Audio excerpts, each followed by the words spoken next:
In this tutorial, we're going to look at how to make these fun little magical swirls. It's actually a pretty low budget trick. It's kind of a cheesy one, but we'll learn a couple things and it's kind of fun. Sometimes those cheesy little tricks are like the coolest. And you can learn a little bit something from them. I don't know. Okay, so we're going to go to this blank composition. I'm going to hit Shift Q and create a new noise generator. And so here we have just basic fractal noise.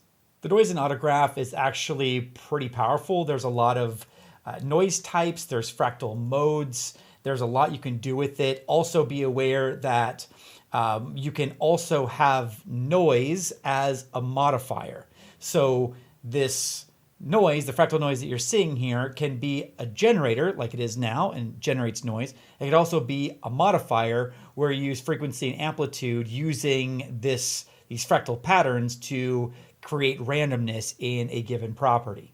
Now, if I open up noise types here, again, we have the magical rollover drop-down effect happening. We could just kind of like roll over and see these different noise types. You can see they are quite varied. I'm going to choose cellular F2, F1 for this. I'm going to leave this set at FBM, but you could also use turbulent or ridged. Be aware of that. And just so you could see what's going on, because this one has a little bit low contrast, I'm going to go down to the grade section and bump up the contrast quite a bit. And then I'm going to take down the level, because what we're doing here is bumping up the contrast, and then as we lower the level, then we're getting these kind of tiny little pieces here. And maybe I'll crank up the gamma, which will darken things. Let's see, the values I used were 2.4, I believe, and maybe a little lower on the level, maybe up the contrast a little bit. There we go. Now we can see what we're doing. I'm also going to go to octaves, and I'm going to take down the octaves. The octaves are kind of like the layers of fractal noise. So the layers, the complexity of the fractal noise pattern. So as we take this down to 5, then we only have 5 layers of noise. If we take this down to 1, we're going to get very simple patterns. Well, we have strong contrast, so we can't really see what's going on. But I'll take this even to 2, and you can see we have just very rudimentary shapes. And then as we bump this up more and more, we're adding another layer of complexity to the whole thing. I went with the value of 3 here because we don't really need anything super complex here. Now, the real magic of this trick happens with the frequency value, which is actually one of the most common parameters that I use here in this noise generator. If I take down, basically this is like the patterns, like the number of times that the pattern repeats. So as I take this down to like 5, then it's almost like we're zooming in, but we're really just using less of the noise. And as I crank this up, you can see it's almost like we're shrinking because we're increasing the repetitions of this noise pattern. And if I get really, really high, like 150 high, then you can see that it's almost like we have little sparkles, little stars. But because we have noise and we have so much complexity, then as we adjust the evolution value, we're going to get a lot of fun little detail that we could use for sparkles, which is pretty cool. Now, I'm going to animate evolution, but let's just do that quick and dirty style with the generator. Add a generator to the evolution property, and I'm going to add current time, and then the multiplier, let's set to 15. We want something pretty fast here, and because this is tiny, this is going to make this really frenetic. And normally that would be too frenetic and too chaotic, but for our little sparkle pattern, that's going to be perfect. Now, I only want a strip of this, so I'm going to go ahead and create a mask. So I'm going to use the shape tool, and I'm going to use this one, the Bezier path, because I want to be able to adjust the points of the path. So I'm going to select Draw Rectangle, and then click and drag here a very teeny tiny rectangle. Oops, that made a shape path. That's not what I want. I'm going to go ahead and select this. I go ahead and select this layer. I neglected to point out how important that is, because if I have something deselected here and I click and drag, it's going to create a shape layer with these. So I need to make sure that my layer is selected, and then when I create a shape on this, it actually is going to create a shape group on the mask itself, a shape generator on the mask itself. So I want to now feather the edges here, And the way that we do that is with the fill parameter. Just like with everything else we've seen, the magic is all in the fill and stroke. So I could select fill and then go to global feather and bring this up to, I don't know, a couple hundred or something like that. Actually, maybe like 50 would work. I also might want to go in and click those points manually and take those in if I want to, kind of shrink those a little bit. And then what I want to do is actually animate this. So as we did before, I want to go to shape keys with this path selected and create a keyframe for shape keys. And actually on this very first keyframe, oops, I'm going to undo that. Go back to my selection tool here and select these points, move them over, and then move in time, and then take those 2 points over here, and then hit the right arrow key to go to the next frame. And then we're going to select these next points over here, and then I'm going to move in time a little bit and bring those 2 points over here.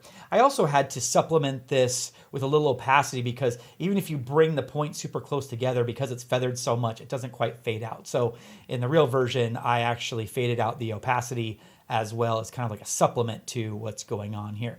So now if I deselect this and play, you can see that we have a little like streak of particles. And to see that more clearly, to get rid of this shape overlay, I'm going to select the regular Transform 2D tool, the arrow, and then now we can see that a little bit more clearly. There we go. So again, a little sparkle, very simple, no big deal.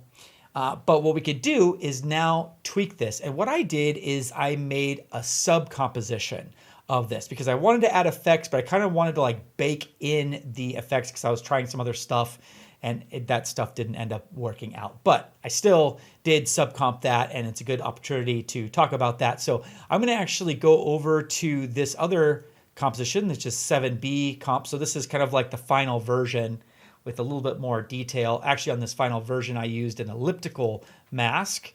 If I go back here and, oops, not that one, shape tool there. So you see like I did an elliptical mask and use that there. So I only had 1 point to move. So you can do that as well. And so that's what my final looked like there. So if you have layers that you want to make into a sub composition, so this basically turns this noise layer into its own composition, I can right click on it, go to actions, and I want to create sub composition from selection. You could also use the keyboard shortcut Control or Command Shift C. Sure, I'll go ahead and name this something generic, sub composition. And now basically this stuff is baked into this layer. And even though we didn't need to do that, that does clean things up a little bit. So instead of having like, noise and masks and the stuff that we had here, we now just have the source that's a little bit cleaner. So we're gonna add some more effects here. Speaking of, let's go ahead and go to the modifiers, and I'm going to add a turbulent, I'm going to search for this list is very long. I'm going to add turbulent displace to this. So I have my path here, my sparkle trail, and I'm going to add turbulent displace to make this kind of move around a little bit. So I go to the amount, and I crank this up, and again, I can hold the shift key to make this go in bigger increments. And what we're starting to see here is that the values are kind of small. So it's kind of like looking like little tiny bumps. And we want big flowing motions here. So what we need to do is take this fractal noise pattern and kind of make it really big. So I'm going to take the noise type from Perlin to simplex. And then I'm also going to adjust this frequency value way down. Remember, as I said, that as we take down the frequency, it's like less repetitions of the pattern, making it more simple, making it bigger. And so I'm actually going to take this all the way down to 0.5. So then we have just very subtle changes. But then as we crank up the amount here quite a bit, you can see that we are getting kind of these prettier, softer, kind of more smooth ridges. And kind of like what we talked about with complexity, I'm going to go to octaves and take this down from 6 octaves to 2 octaves, which also helps make things a bit smoother as well. And now we don't have a lot of like little tiny things, tiny ridges. We have kind of like these big swoops, which is a little bit more elegant for kind of what we are going for. And if I like this size, but I'm not really sure about this particular curve, I could adjust the seed value so that we get like a random fractal noise pattern generated with the same values. I could also offset this so that this kind of scrolls the pattern of noise through our object until I get something that I like. Like that looks pretty decent. Maybe we want to tone that down a little bit. And I don't like this like stretching. Some of that's kind of inevitable, but maybe I could take down the amount a little bit. And now we got this kind of cool ridge there. Next, I'm going to go back to my modifiers. I don't have to use this icon. I can if I want to, but I have this nifty plus here to add more modifiers to this modifier stack. So I'm going to type gradient colorize, and then I'm going to open up the gradient, and we will pick a nice magical color, nice little like pink. And then like maybe let's fade this to something that is a little bit more pink. I think one of the things that I did was click in the middle here so that I got kind of like a lighter pink on the way to white, but not quite white. And then I could select the gradient stop here and hit the delete key to delete it. And now we're going from kind of like a darker pink to a brighter pink. And that creates a prettier little gradient here, a nice little colorization. And then we of course want to add some glow here. So go to plus, and then I'll type glow and go ahead and add this glow with a little candle icon. Now, my favorite glow in the whole world is probably Optical Glow by Red Giant. But for those of you who don't have a Red Giant subscription, I'm just going to use the native glow modifier here in Autograph, which I think is also fantastic. So we have this minimum highlights, and this determines what's going to have glow applied. I find that I often need to kind of take this down. And as we take this down, it's going to allow glow to apply to more of the darker highlights.